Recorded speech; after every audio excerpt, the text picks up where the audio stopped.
नमस्कार, राधे राधे, जय श्री कृष्णा मेरे प्यारे साथियों।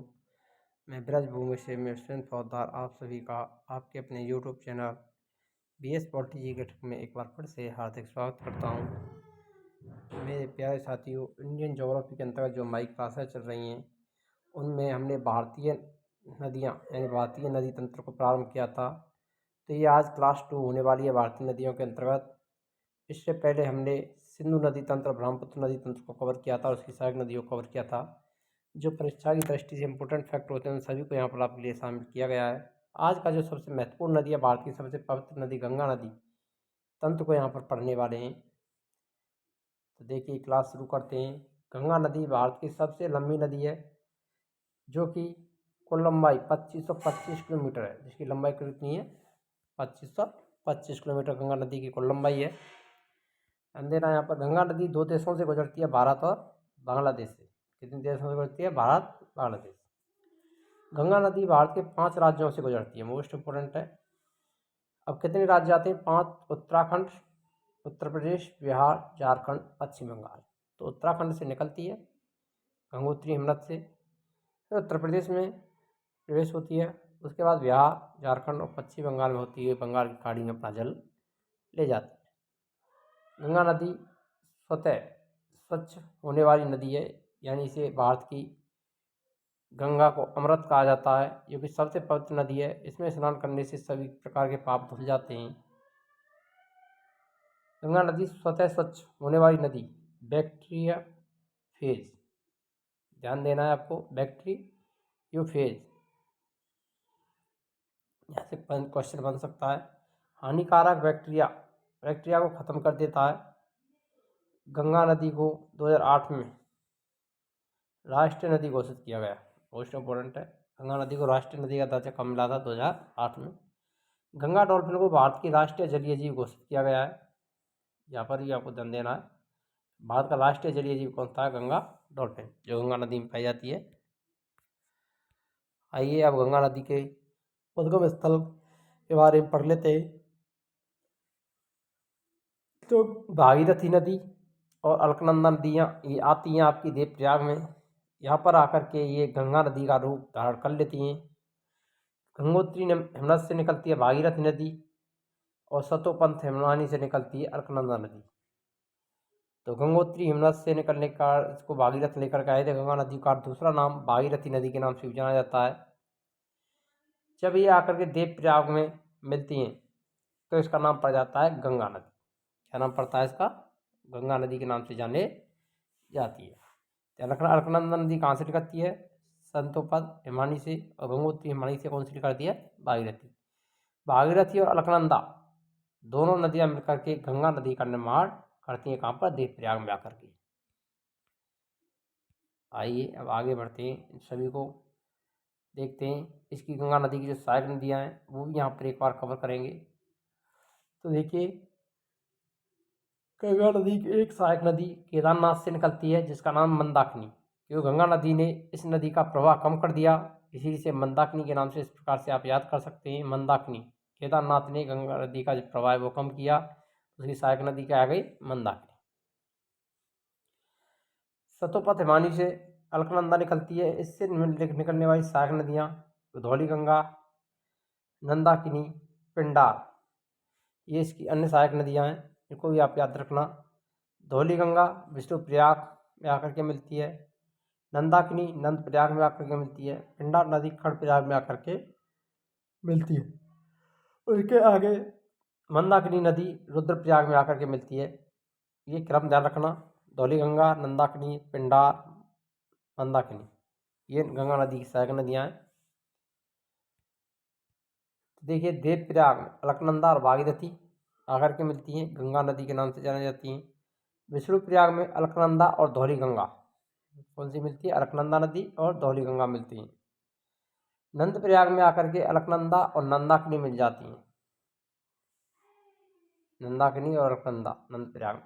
कर्णप्रयाग में आकर के अलकनंदा और पिंडार नदी मिलती है, और रुद्रप्रयाग अलकनंदा और मंदाकिनी नदियाँ मिल जाती हैं। यहाँ से हमेशा क्वेश्चन बनते हैं, आपको ध्यान रखना। रुद्रप्रयाग में किन नदियों का संगम होता है? अलकनंदा और मंदाकिनी का। विष्णुप्रयाग में धौली गंगा और अलकनंदा नदी। आइए अब गंगा नदी के संपूर्ण है, ये आपके बहुत ही मेहनत से बनाया हुआ है डायग्राम। अगर आपने एक बार ये डायग्राम पढ़ लिया तो आप यहाँ से गंगा नदी तंत्र को कभी भूलने वाले नहीं हैं। और आप जैसे ही क्लास ख़त्म होती है उसके बाद इसको बनाना ज़रूर, ताकि आपकी ये प्रैक्टिस में आ जाए। और एक बार प्रैक्टिस में आने के बाद आप इसको कभी नहीं भूलोगे। देखिए ये तो हमने पढ़ ही लिया था गंगा नदी और उसकी सहायक नदियों के बारे में। अब जब गंगा नदी बन जाती है तो उसके बाद इसमें मिलने वाली नदियों उनको पढ़ने वाले हैं, सहायक नदियों को। तो सबसे पहले हरिद्वार, कहाँ पर, हरिद्वार से आगे कन्नौज में रामगंगा नदी, सबसे पहली गंगा सहायक नदियाँ मिलती है गंगा नदी में आकर के रामगंगा। कौन सी मिलती है, रामगंगा नदी। उसके बाद यमुना नदी यमुनोत्री नद से निकलती है और बहती हुई अपनी सहायक नदी चंबल नदी इंदौर मध्य प्रदेश से निकलती है। बेतवा विंध्याचल पर्वत एमपी से, और केन कैमूर की पहाड़ियाँ मध्य प्रदेश से निकलती है, जो कि यमुना नदी में आकर के मिलती है। और यमुना नदी अपनी सहायक नदियों को मिलाते हुए प्रयागराज में आकर के गंगा नदी में मिल जाती है।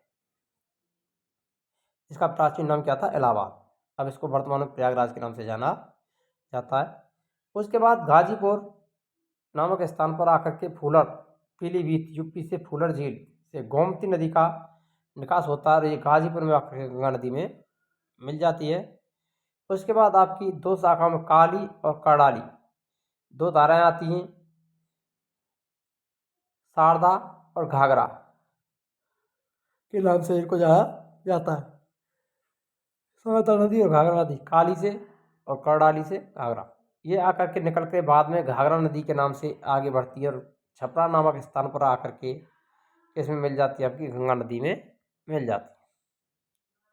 उसके बाद सोन नदी निकलती है आपकी अमरकंटक की पहाड़ियों से। दाईं और बाईं ओर से निकलने वाली नदियाँ आपको दोनों को ध्यान रखना है, दाईं ओर से कौन सी मिलती है और बाईं ओर से कौन सी मिलती है। इस प्रकार आप आसानी से डायग्राम बना लोगे तो एक ही बार में आपको समझ में आ जाएगा। सोन नदी अमरकंटक पहाड़ियों से निकल करके पटना में आकर के गंगा नदी में मिल जाती है। उसके बाद आती है गंडक, सोनपुर में आकर के मिलती है। उसके बाद कोसी कुर्सेला में आकर के मिल जाती है। और दार्जिलिंग की पहाड़ियों से महानंदा नदी निकलती है और फरक्का नामक बैराज गंगा नदी पर आकर के मिलती है। अब ये आगे बढ़ती है, जैसे ये बांग्लादेश में और पश्चिम बंगाल में प्रवेश करती है तो बांग्लादेश में आकर एक ये दो शाखाएं बढ़ जाती हैं, ये हुगली और ये पद्मा, और दामोदर नदी इसमें आकर के मिल जाती है। तो ये आपके गंगा नदी तंत्र है। अब आगे देख लेते हैं, क्या आगे जब पद्मा नदी बन जाती है तो इसमें जमुना नदी आकर के मिलती है और मेघना, इसे पश्चिम बंगाल बांग्लादेश में कहा जाता है, इसे मेघना के नाम से बांग्लादेश में जाना जाता है। और सुंदरबन का डेल्टा का निर्माण यहाँ पर होता है पश्चिमी बंगाल। कहाँ पर होता है ये, पश्चिमी बंगाल। कौन सी नदी बनाती है, गंगा नदी पर स्थित है सुंदरबन का डेल्टा पश्चिम बंगाल में, जो कि सुंदरी वृक्ष के लिए प्रसिद्ध है। ध्यान रखना, सुंदरबन का नाम इसी पड़ा है कि यहाँ पर सुंदर नामक वृक्ष पाए जाते हैं।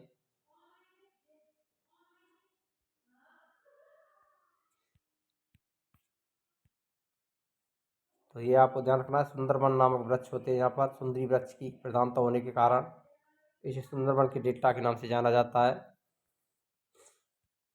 आइए आगे देखते हैं अब डेल्टा। यदि अभी तक आपने वीडियो को लाइक किया है तो वीडियो लाइक करें, शेयर करें, और चैनल पर नए हो तो चैनल को सब्सक्राइब करना ना भूलें। यहाँ पर सभी कॉम्पिटिशन एग्जाम के लिए आपकी नेचुरल क्लासेज हमारे चैनल पर आपके लिए उपलब्ध रहेंगी। तो देखिए आगे डेल्टा क्या है। डेल्टा प्राय उस भूभाग को कहा जाता है जो नदी द्वारा लाए गए अवसादों के संचयन से निर्मित होता है, विशेषतः नदी के मुहाने पर जहाँ वह किसी समुद्र में गिरती है। इस भूभाग का आकार साधारणतः त्रिभुज जैसा होता है। कैसा होता है, त्रिभुज जैसा। इस प्रकार से यहाँ पर ये नदियाँ आकर के मिलती हैं, ये डेल्टा है। इस तरह से डेल्टा का निर्माण होता है।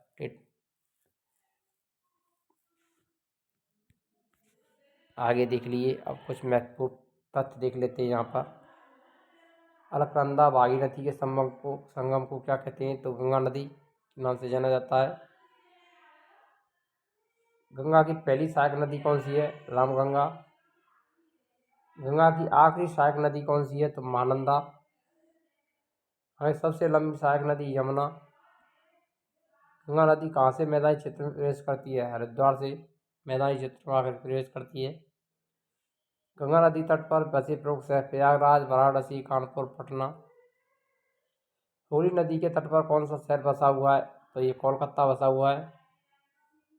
गंगा ब्रह्मपुत्र की संयुक्त जलधारा बांग्लादेश में क्या कहलाती है? तो इसको मेघना के नाम से जाना जाता है बांग्लादेश में। बिहार का शोक कोसी नदी को कहा जाता है, बंगाल का शोक दामोदर नदी को कहते हैं। गंगा की सहायक नदी जिसका उद्गम स्थल मैदानी भाग है तो वो गोमती एकमात्र नदी मैदानी भाग से निकलती है। आइए अब कुछ प्रीवियस ईयर एग्जाम के क्वेश्चन को भी देख लेते हैं। यहाँ पर गंगा नदी निम्नलिखित में किस राज्य से नहीं गुजरती है? तो 5 राज्यों से होकर के गुजरती है। यहाँ पर कौन सा राज्य नहीं है? तो वो नहीं है आपका मध्य प्रदेश, MP। डी वाला ऑप्शन आपका राइट आंसर हो जाएगा।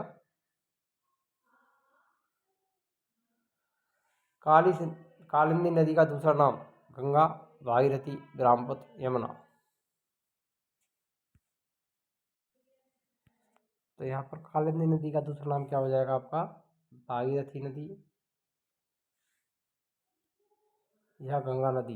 ये दोनों में से कोई भी हो सकता है, ये आपको ध्यान रखना। कंफ्यूजिंग वाला क्वेश्चन था ये।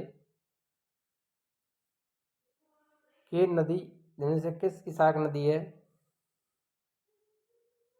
गंगा, भागीरथी, यमुना, ब्रह्मपुत्र। तो केन नदी किसकी सहायक नदी है मेरे प्यारे साथियों? तो ये आपकी यमुना की सहायक नदी है। सी ऑप्शन आपका राइट आंसर रहेगा यहाँ पर। गंगा में मिलने वाली नदी जिसका उद्गम अमरकंटक में होता है, सोन, बेतवा, यमुना, ब्रह्मपुत्र। तो अमरकंटक की पहाड़ियों से सोन नदी, ऑप्शन ए राइट आंसर हो जाएगा आपका। अलकनंदा धौलीगंगा का संगम कहाँ होता है? विष्णुप्रयाग में, कर्णप्रयाग में, रुद्रप्रयाग में, देवप्रयाग में। अलकनंदा धौलीगंगा का संगम कहाँ पर होता है आपका? विष्णुप्रयाग, ऑप्शन ए आपका राइट आंसर रहेगा। निम्नलिखित में कौन सी नदी यमुना नदी में नहीं मिलती है? केन, बेतवा, चंबल, सोन। सोन नदी नहीं मिलती है, गंगा में मिलती है सीधी जा करके। सी ऑप्शन सही आंसर रहेगा। अलकनंदा के साथ वह कौन सी नदी है जिसका संगम रुद्रप्रयाग में होता है? भागीरथी, मंदाकिनी, नंदाकिनी, धौलीगंगा। तो अलकनंदा रुद्रप्रयाग में मंदाकिनी है, कैलाशनाथ से निकलती है। ये ऑप्शन सही आंसर रहेगा। दामोदर नदी निकलती है तिब्बत से, छोटा नागपुर पठार से, नैनीताल से, सतपुड़ा से। दामोदर नदी तो ये निकलती है छोटा नागपुर के पठार से। बी ऑप्शन आपका सही आंसर रहेगा। बंगाल का शोक किस नदी को कहा जाता है? कोसी, दामोदर, चंबल। बंगाल का शोक कहलाती है आपकी दामोदर नदी। ये ऑप्शन राइट आंसर रहेगा। बिहार का शोक किस नदी को कहा जाता है? कोसी। ये ऑप्शन सही आंसर हो जाएगा। गंगा की सबसे लंबी सहायक नदी कौन सी है? तो यहाँ पर सबसे लंबी सहायक नदी यमुना, ऑप्शन ए सही आंसर रहेगा। यमुना नदी का अन्य नाम क्या है? कालिंदी, घाघरा, गंडक, सरयू।